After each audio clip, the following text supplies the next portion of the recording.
Assalamualaikum warahmatullahi wabarakatuh. Jadi di sini kita akan mempresentasikan hasil laporan analisis kita dari PT Kalbe Farma. Sebelumnya, perkenalkan, nama saya Rizky Mutiara Daisy. Saya Levi Sinaga, saya Nurina Lestari. Saya Alif Ariananda Pasha. Baik, pada slide pertama akan dijelaskan oleh rekan saya.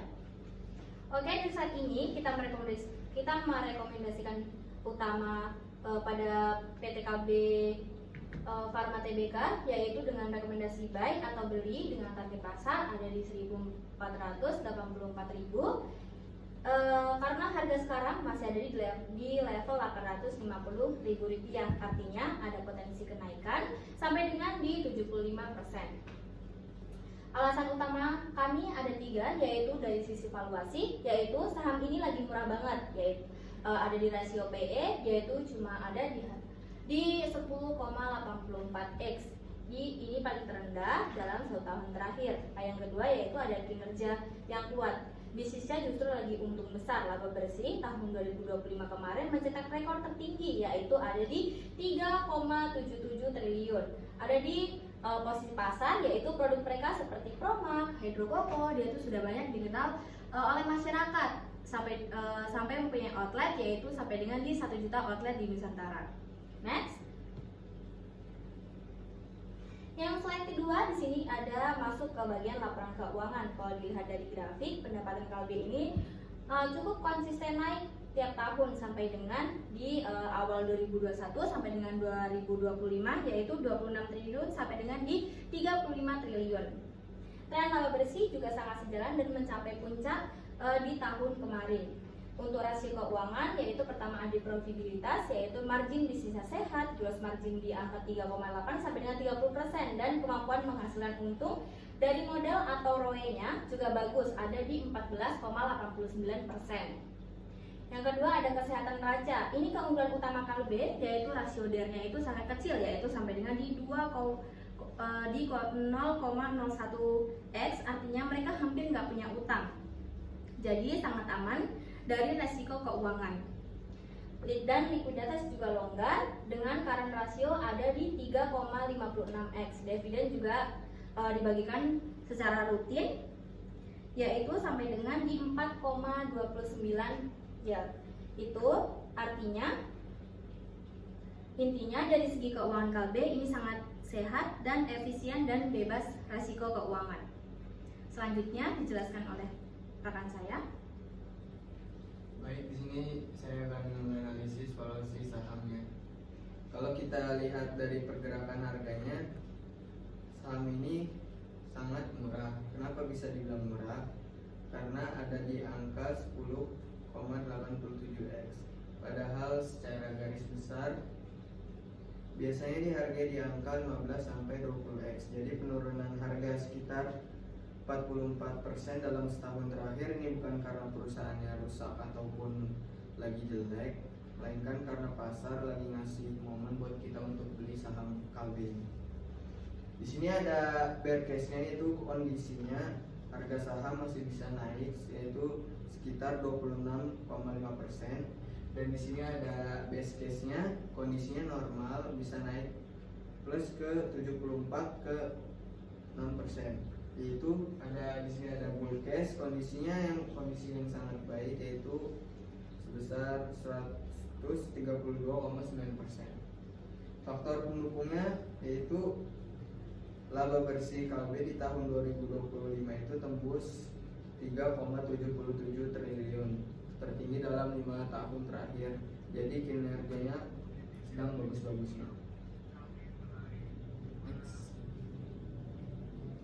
Di sini ada perbandingannya, yaitu ada rasio dan KEB dan KS dan TSPC. Yang pertama ada ROE yaitu sebesar 14,89% dan ROA 11,31% dan DER sebesar 0,01x dan PER 10,87x dan PBV 1,62x dan net marginnya 10,63%. Di sini ada strong buy-nya, yaitu yang paling aman dan paling bagus, laba bersihnya tumbuh 17%, marginnya paling tinggi di sektornya yaitu sebesar 39,9% dan hampir nol, nggak punya utang sama sekali atau kondisinya sangat bagus.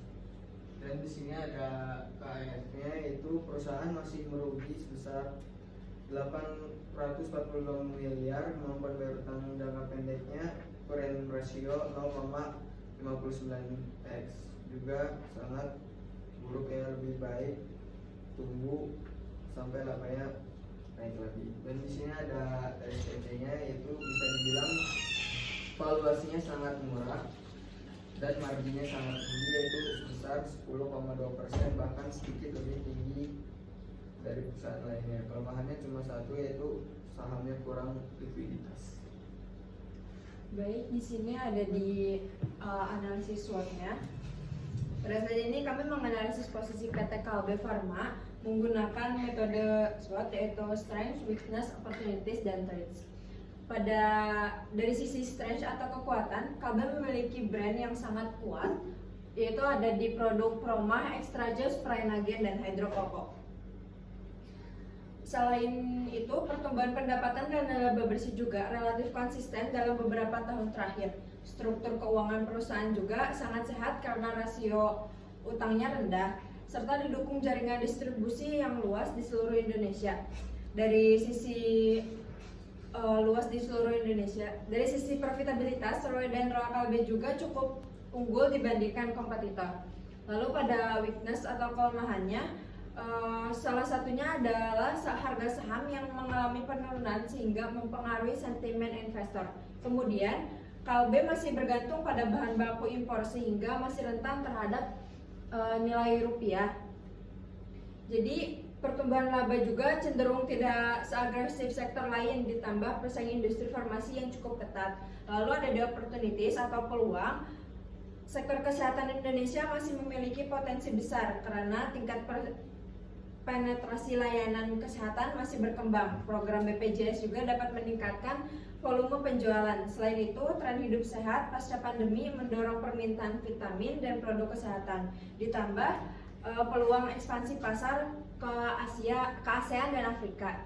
Lalu ada di threat ancaman, KB menghadapi risiko fluktuasi nilai tukar rupiah terhadap dolar, regulasi harga obat dari pemerintah, potensi penurunan margin akibat ekspansi BPJS, serta perlambatan daya beli masyarakat kelas menengah.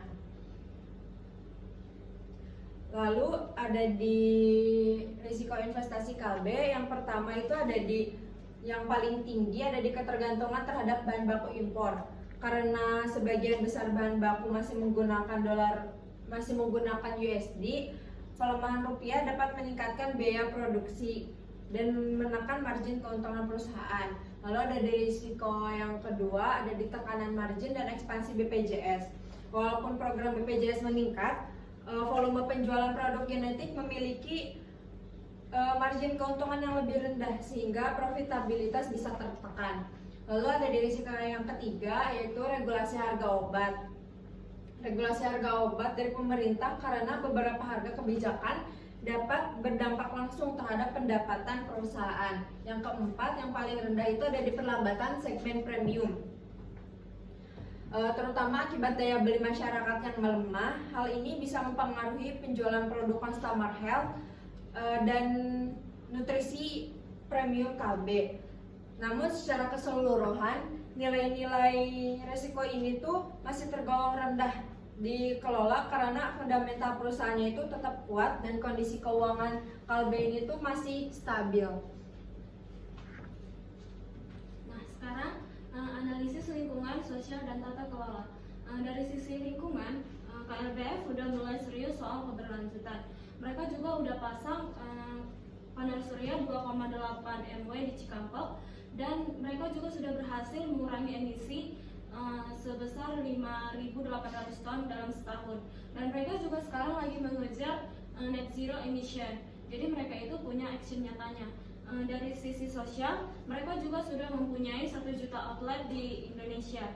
Dan mereka juga sudah memberdayakan petani jahe merah dan sudah mempunyai klinik untuk membantu layanan kesehatan di masyarakat sekitar. dari sisi governance, tata kelola mempunyai 4 komite aktif dari komisaris independen dan whistleblowing system. Nah, yang paling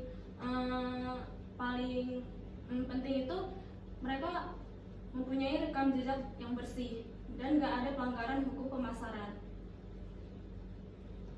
Nah, dari kesimpulannya, KLBF current price-nya saat ini Rp850, target price-nya Rp1.484, upside-nya 75%, dan per-nya itu 10,87x.